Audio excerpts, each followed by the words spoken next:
साथ जा रहे हैं। सब गोपियाँ सोचने लगी कृष्ण हमारे साथ में। इसे कहते हैं अलावत चक्र। अलावत चक्र जैसे एक चलती हुई लकड़ी को लेकर जोर से घुमा, जैसे आग की गोला दिखे। ठीक उसी प्रकार कृष्ण इतने तेज गति से एक गोपी से दूसरी गोपी के जा रहे हैं। सब गोपियाँ सोचने लगे हम कृष्ण हमारे साथ हैं। एक ही कृष्ण सब गोपी के साथ घूम रहे इतने जोर। अथवा कह रहे हैं कृष्ण भगवान है, योगेश्वर है, तो कृष्ण अनेक रूप धारण करके अनेकों गोपी के साथ विहार आदि कर, दोनों अर्थ तो ठीक है किंतु यहाँ पर कह रहे हैं विकृतम वधु इदं च विष्णु श्रद्धान्वित तो अनुसरणार्थ। ये रासलीला कैसे श्रवण करना चाहिए? श्रद्धा पूर्वक होनी चाहिए।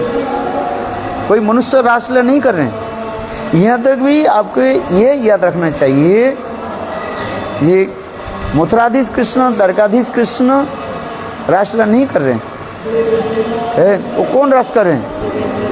वृंदावन श्याम सुंदर, जो राधा कांत कहा जाता है। इसलिए हम लोग प्रणाम करते हैं ना, कहाँ से शुरू करते हैं? हे कृष्ण करुणा सिंधु दीन बंधु जगतपते गोपेश, फिर गोपिका कांत राधा कांत।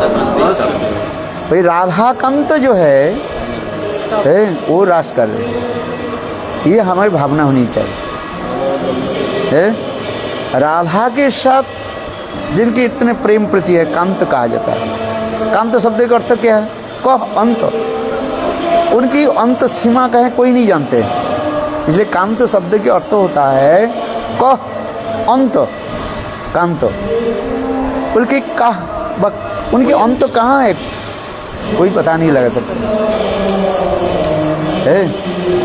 वो जो कृष्ण जो रासलीला आदि कर रहे हैं गोपी के साथ है, ये हमें श्रद्धा होनी चाहिए, विश्वास होनी चाहिए। कोई मनुष्य नहीं कर रहे हैं, यहाँ तो कोई कृष्ण के और अवतार बोली भी नहीं कर रहे हैं। नृसिंह वराह मत्स्य कुर्मा आदि रास नहीं कर रहे हैं। यहाँ देखिए द्वारकाधीश कृष्ण भी नहीं कर रहे हैं, मथुराधीश कृष्ण भी नहीं कर रहे हैं। ये ब्रजनंदन कृष्ण, वो भी ब्रजनंदन कृष्ण में कौन कर रहे हैं?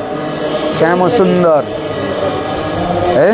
इसलिए महाप्रभु इतने सूक्ष्म विचार दिखा रहे हैं। যশোদানন্দন শ্যামসুন্দর এইমাত্র জানিতেন, কৃষ্ণ নামের বহু অর্থ কবু নাহি শুনি, যশোদানন্দন শ্যামসুন্দর এইমাত্র जान। যশোদানন্দन श्यामसुंदर, यहाँ पर जो श्याम सुंदर जो कथा कहा गया, श्याम रस श्रृंगार रस है। श्रृंगार रस यानी माधुर्य रस की श्रृंगार रस कहा गया। और वो माधुर्य रस में विशेष करके जो है गोपियों के साथ जो प्रेम विहार आदि दिखा रहे उसको ही बता रहे हैं। इसमें तो बहुत सूक्ष्म से सूक्ष्म विचार हमारे आचार्य बात दिखाते जाए। यशोदानंदन लिया गया है यहाँ पे, यशोदानंदन यहाँ पर जो यशोदानंदन करे, क्यों कहीं भी आ जाएगा जी देवकी नंदन आ जाएगा ना। देवकी नंदन करने से मथुराधीश आ सकता है, द्वारकाधीश आ सकता है, इसलिए यशोदानंदन है। इसलिए यशोदानंदन श्याम सुंदर है। ये इसलिए दिखा रहे हैं, ये विचार हमें रखना चाहिए। इसलिए कृष्ण नामेर बहु व्याख्या कबू नहीं सुनी, यशोदानंदन श्याम सुंदर एकमात्र जानी। वहाँ प्रभुषण करे बल्लभाचार्य आकर के बोले मैं कृष्ण नाम की अनेकों व्याख्या कर दिया। महाप्रभु हास परिहास करते हुए कहने लगे ये कृष्ण में बहु व्याख्या कबू नहीं सुनी, यशोदानंदन श्याम सुंदर एकमात्र जान है। ये समस्त विचार भी दिखा रहे हैं। इसलिए रासलीला की हम जो कह रहे हैं कथा श्रवण करो है, किंतु आचरण मत करो है। यही कह रहे हैं, श्रवण में कोई दोष नहीं है। कथा श्रवण की अच्छी है, क्योंकि कथा नहीं श्रवण करते क्या सुनोगे?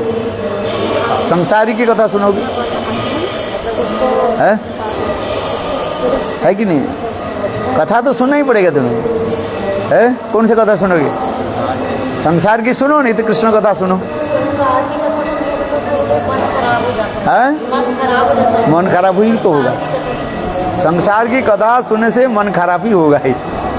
किसी के पास बैठो क्या सुनाएंगे आपको? अपनी व्यथा। अपनी व्यथा सुनाएंगे है? वो अपने व्यथा छोड़कर कुछ नहीं बोलेंगे तेरी व्यथा मेरी व्यथा। है। और देखो एक भी एक रहस्य है, अब तुम अपने व्यथा उनके सुनाओ, वो ऊपर से तो थोड़ा सा आपको दुख प्रकाश करेंगे, अंतर में कहेंगे बड़े ठीक है, बढ़िया है, तेरे साथ ऐसा ही होना चाहिए। और सारे ऐसे ही होना चाहिए। आपने सुनना है? एक मत साधु छोड़ करके और आपकी कथा सुनने वाला कोई नहीं है। बाकी जो कथा सुनते हैं ना ऊपर से हाँ अरे ये बुरा हो गया तुम्हारे है, ये बुरा बुरा ये होना नहीं चाहिए, ये कर। फिर जब आप उससे जब थोड़ा पीछे चले जाओगे ना, बोले ठीक है ऐसे होना ही चाहिए उसको। बोले मैं तो रोती हूँ वो क्यों नहीं रहेगी?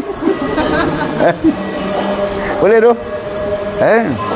हाँ समझिए, माँ बोली बेटी शादी कर ले, बेटी शादी करना नहीं चाहती है, शादी तो कराया है, माँ बेटी की शादी करा दिया, क्योंकि भाई संसार है, लोग कहेंगे बारे तेरे बेटी की क्यों शादी नहीं हो रहा है, कहीं ना कहीं खोटा होगा से है, क्यों शादी नहीं हो रहा है? अरे इतने लड़का है, इतने तुम्हारे पास पैसा भी बहुत है, शादी नहीं क्यों कराती हो? बोले मेरा बेटी है, तेरे बेटी शादी नहीं करता, और कोई उनकी कोई उल्टा सीधा कुछ होगा से। अच्छा माता पिता ने तो किसी प्रकार से तो शादी करा दिया, शादी हो गया है। शादी को जब विदाई होते हैं ना, विदाई होता है कि नहीं?